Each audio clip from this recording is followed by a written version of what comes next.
Regarding differential equation identify करने का एक पर्टिकुलर पैरामीटर क्या है, y equals to x is a solution, एक पर्टिकुलर सॉल्यूशन मेंशन करता हूँ, y equal to x is a solution, y equal to 1 is a solution, ऐसा mention करता हूँ, समझ गए। तो मेन इसका फ्रेमवर्क क्या है, सबसे पहले हम क्या करते हैं, रिगार्डिंग डिफरेंशियल इक्वेशन को लीनियर में कन्वर्ट करते हैं, फिर लीनियर डिफरेंशियल इक्वेशन का फॉर्मेट लगाते हैं, समझ गए। तो सबसे पहले लिख लो सॉल्यूशन, गिवन क्या दिया बोल दो, given dy by D x equal to 3y squared minus 1 plus 6x into y plus 3x squared plus x plus 1 हो गया। तो यहाँ पे एक स्टैंडर्ड फॉर्म है, let us assume let y equal to, बोलो y equal to v of x plus 1 by z, ये assume करना है, समझ गए। सेकंड स्टेप ये है, let y equal to v x plus 1 by Z. अब जो भी क्वेश्चन में दे दिया, ये y इक्वल टू क्या रहता, बोल दो y equal to v of x रहता, y equal to v of x particular solution. तो v ऑफ एक्स क्या दिया क्वेश्चन में, x दिया, तो यहाँ पे v ऑफ एक्स के प्लेस में रख लेना है y equal to x plus 1 by z, समझ गए, क्लियर है। याद रखो y इक्वल टू क्या आ गया यहाँ से, x प्लस 1 बाई जेड, इसको डिफरेंशिएट करना है विद रिस्पेक्ट टू क्या, विद रिस्पेक्ट टू x से डिफरेंशिएट करना है, ठीक है। तो क्या था बोल दो, ये dy by D x equal to 1 minus 1 by z squared d Z by D x, बातें मत करो, क्लियर है। तो एक बार डिटेल में यहाँ पे करके बताएंगे यहाँ पे क्या करें हम, ठीक है। देखो क्या था, y equal to x plus 1 by z था, इसको डिफरेंशिएट करें विद रिस्पेक्ट टू क्या, विद रिस्पेक्ट टू x। तो यहाँ पे देखो dy d by D x of y equal to d by D x of, बोलो बोलो x plus d by D x of 1 by z. Since यहाँ पे variables अलग है तो ये क्या आता, d y by D x आता, इसका क्या हो गया, 1 हो गया।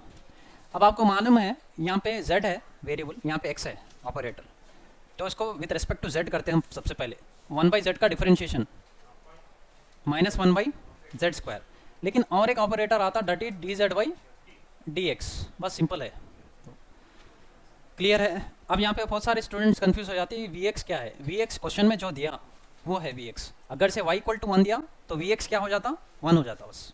लेकिन यहाँ पे डिफरेंशिएट करना देख लो डायरेक्टली, सिंस यहाँ पे ऑपरेटर्स अलग अलग है, यहाँ पे ऑपरेटर अलग है, वेरिएबल अलग है, तो minus 1 by Z D Z by D x आता, बस सिंपल है। अब इसको क्या करना है, सब्स्टिट्यूटिंग इन इक्वेशन, बोलो कौन सा इक्वेशन में सब्स्टिट्यूट करते, इक्वेशन 1 में सब्स्टिट्यूट कर दो। कौन सा इक्वेशन में सब्स्टिट्यूट करना है, ये पर्टिकुलर इक्वेशन में ये पूरे वैल्यूज़ का सब्स्टिट्यूट करना है। सबसे पहले d y by D x के प्लेस में क्या रखना है, minus 1 by z squared minus 1 by z squared d Z by D x, किसके प्लेस में रखे, d y by D x के प्लेस में वो पर्टिकुलर टर्म रख दिया। अब y के प्लेस में जहाँ जहाँ पे भी y है, ठीक है, वहाँ पे क्या रखना है, x प्लस 1 बाई जेड रखना है, क्लियर है। जहाँ जहाँ पे भी y है वहाँ पे क्या रखना है, x प्लस 1 बाई जेड। अब ये बोल लो सबसे पहला कौन सा टर्म है, बोलो सबसे पहले यहाँ पे कौन सा टर्म है, 3y स्क्वायर्ड। देखो साइमल्टेनियसली मत करो, थोड़ा स्टेप बाय स्टेप कर दो इसको, x प्लस बोलो 1 बाई जेड का whole squared minus 1 plus 6x into x plus 1 by z plus 3x squared plus x plus 1, यहाँ तक ही करो। इसके बाद क्या करो, ब्रैकेट्स खोल दो और जो भी मल्टीप्लाई करना है मल्टीप्लाई कर लो। तो क्या करते बोल दो यहाँ पे 1 minus 1 by z squared d Z by D x equal to 3 into, सबसे पहले ये ब्रैकेट खोलो, a plus b whole square, a square plus b squared plus 2a b, यहाँ पे माइनस देखो 1 इंटू एक्स क्या होता, x 1 into 1 by z plus 1 by Z, 6x into x plus 6x का squared, 6x into 1 by z plus 6x by Z, clear है, यहाँ तक clear है। अब बाकी का जो भी बचा कुचा है plus 3x squared plus x plus 1, यहाँ तक क्लियर है, चलिए हो गया। अब क्या करेंगे बोलो, 1 minus 1 by z squared d Z by D x equal to क्या था ये, 3x squared plus 3 by z squared plus 6x by z minus x minus 1 by z minus 6x squared minus 6x by z plus 3x² plus x plus 1। Clear है यहाँ तक? अब देखो, अगर से आप ये स्टेप सही करें ना, यहाँ पे कैंसिल आउट होते हैं बहुत सारे टर्म्स। कौन से टर्म्स कैंसिल आउट होते हैं? देखो, सबसे पहले 3x² यहाँ पे है, 3x² यहाँ पे है, 3x² प्लस 3x² क्या हो गया? 6x² plus 6x² minus 6x²। पहले ये दोनों चले गए, ठीक है। अब 6x/z minus 6x/z plus x minus x, ठीक है। यहाँ पे 1 है, अगर से 1 वहाँ पे गया तो -1 हो जाता ना, वहाँ पे +1 है और ये +1, दो साइड के कैंसिल हो गए।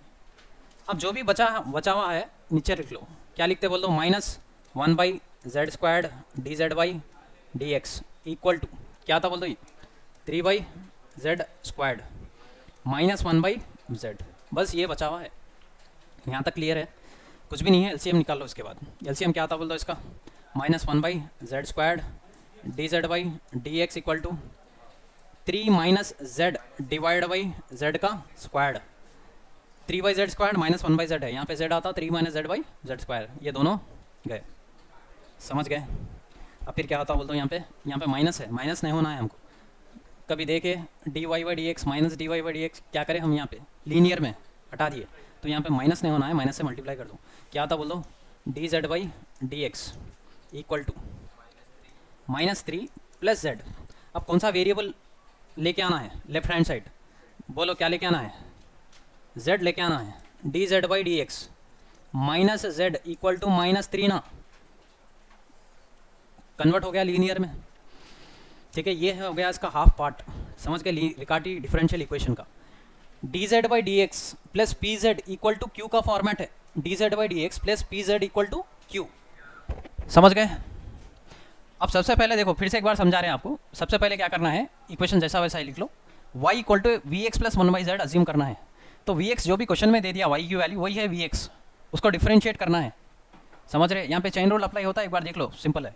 तो इसको, ये रिजल्ट और y को इक्वेशन में पुट करना है। उसके बाद सक्सेसफुली अगर से मल्टीप्लाई कर लिया आप, पूरा कैंसल आउट होते मैक्सिमम टर्म्स, और वो लीनियर में कन्वर्ट होता। अगर से नहीं हुआ तो क्या क्या क्या करें आप? मिस्टेक, सिली मिस्टेक हुआ। कहाँ पे मिस्टेक होता बोल दो? ये कैंसल आउट करने में या ऊपर मिस्टेक होता। समझ गए? अब इसका नेक्स्ट हाफ पार्ट क्या है? वो लीनियर को सॉल्व करना है, ठीक है। तो सबसे पहले बोलो dz/dx क्या था? ये -z equal to -3, dz/dx -z equal to -3 है। अब इसको किससे कंपेयर करना है? Comparing with dz/dx plus pz equal to q। p क्या है? -1 है। q क्या है? -3 है। अब क्या करना है? इंटीग्रेटिंग फैक्टर निकालो। if इज गिवन एज, बोलो if equal to e power integral p dx, e power integral p that is integral -1 dx that is equals to e power of minus के साथ x। हो गया? अब general solution is given by, general solution बोलो इसका क्या है? y into integrating factor है या z इंटू,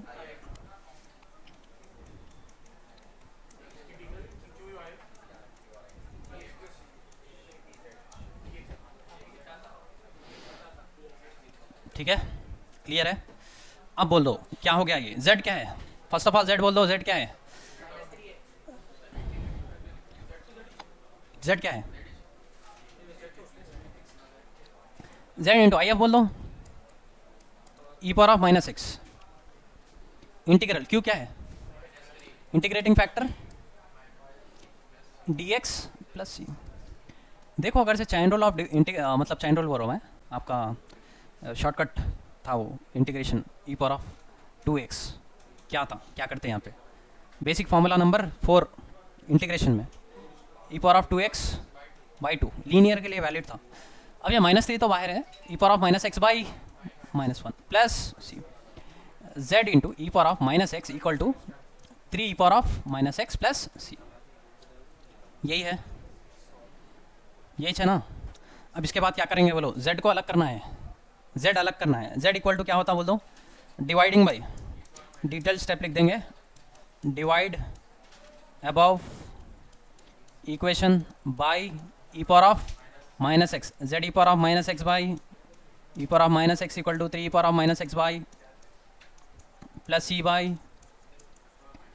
ये दोनों गए, क्या आया बोलो, z equal to 3 plus c power of x, आया नहीं आया, 3 plus c power of x, clear है।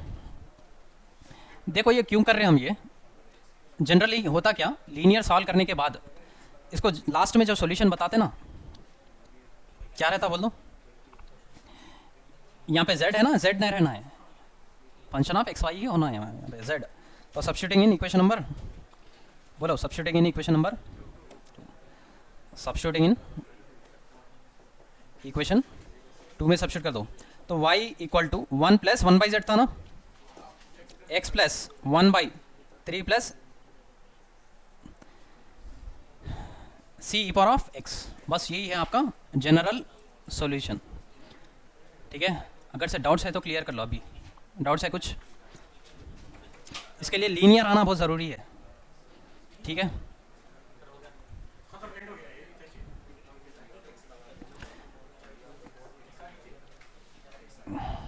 क्लियर है, राइट, कॉपी कर लो।